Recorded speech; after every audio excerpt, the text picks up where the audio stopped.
नमस्कार। क्या दुनिया के नक्शे से अफगानिस्तान का वजूद मिटने वाला है?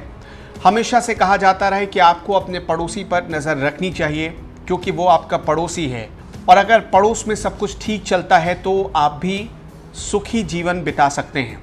लेकिन आजकल भारत का एक पड़ोसी अफगानिस्तान परेशान है। आज अफगानिस्तान पर नज़र रखने की ज़रूरत है जिसे धीरे धीरे तालिबान निगलता जा रहा है। आधे से ज़्यादा अफगानिस्तान पर तालिबान का कब्जा हो चुका है और अगर अब भी आपको समझ में नहीं आया तो आंकड़ों से आप इसे समझ सकते हैं। अफगानिस्तान में सरकार के पास सिर्फ 74 ज़िले अब बच गए हैं। तालिबान के नियंत्रण में 197 ज़िले आ चुके हैं, जबकि 127 ज़िले ऐसे हैं जहां अफगानिस्तान और तालिबान के बीच संघर्ष चल रहा है और वहां करीब करीब तालिबान ने कब्जा कर ही लिया है। भारत भी चिंतित है क्योंकि तालिबान ने चीन को अपना दोस्त बताया है और जिस रफ्तार से तालिबान आगे बढ़ रहा है, अगले कुछ महीने में वो अफगानिस्तान का नामो निशान मिटा देगा। अफगानिस्तान से अमेरिकी सैनिक भाग चुके हैं। देश के 85% हिस्से पर तालिबान ने कब्जा कर लिया है। भारत ने अब तक अफगानिस्तान को 11 हेलीकॉप्टर उपलब्ध कराई ताकि इस आपात स्थिति में वो खुद की मदद कर सके।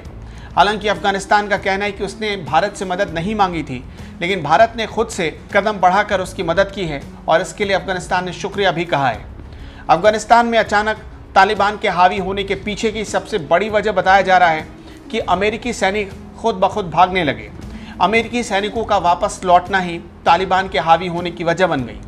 अमेरिकी राष्ट्रपति जो बाइडेन ने ऐलान किया था कि 31 अगस्त तक अमेरिकी सेना अफगानिस्तान में अपना सैन्य अभियान बंद कर देगी और ऐसे में अमेरिकी सेना अपने एग्जिट प्लान की डेडलाइन भी तैयार कर चुकी थी और वो तारीख थी 11 सितंबर की। लेकिन उससे पहले ही रातों रात अमेरिकी सैनिक भाग गए। कहा जा रहा है कि अमेरिकी सैनिक इतनी जल्दी में थे कि वो अपना सामान भी छोड़ गए। अफगानिस्तान से अमेरिकी सेना की वापसी के साथ ही वहां तालिबान का कहर बढ़ने लगा। नौबत यहां तक पहुंच गई कि अफगानिस्तान के तकरीबन 1,500 सरकारी सैनिक भागकर तजाकिस्तान में जाकर छिप गए।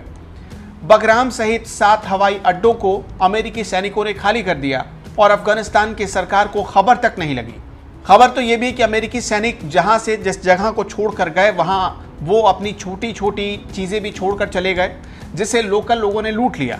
बगराम अमेरिकी सेना का किला माना जाता था जहां 20 साल से अमेरिकी सैनिक रह रहे थे, लेकिन अब वो खाली हो चुका है। दूसरी तरफ भारत के लिए चिंता क्यों बड़ी हो गई है, इसे भी समझने की ज़रूरत है। अफगानिस्तान के इंफ्रास्ट्रक्चर में भारत ने बहुत भारी भरकम निवेश किया है जो करीब करीब $3 अरब के आसपास का है। विदेश मंत्री एस जयशंकर ने मास्को में, क्योंकि इस वक्त वो मास्को में है, तो मास्को में बहुत बड़ी चिंता जताई है और अफगानिस्तान में शांति बहाल करने की अपील की है दुनिया के तमाम बड़े मुल्कों से। हालांकि अमेरिका अफगानिस्तान पर तालिबान के हावी होने की खबरों का खंडन कर रहा है, यानी नकार रहा है। अमेरिकी राष्ट्रपति जो बाइडेन कह चुके हैं कि तालिबान के पास सिर्फ 75,000 लड़ाके हैं, जबकि अफगानिस्तान के पास 3 लाख जवानों की वेल ट्रेंड फौज है। इधर ये खबर भी है कि चीन जल्द ही तालिबान की सरकार को मान्यता देगा, जिससे अमेरिका और भारत दोनों की टेंशन बढ़ सकती है। दूसरी तरफ पाकिस्तान अलग परेशान है। पाकिस्तान को डर है कि अगर अफगानिस्तान में तालिबान का दबदबा बढ़ा तो पाकिस्तान में गृह युद्ध जैसे हालात पैदा हो जाएंगे।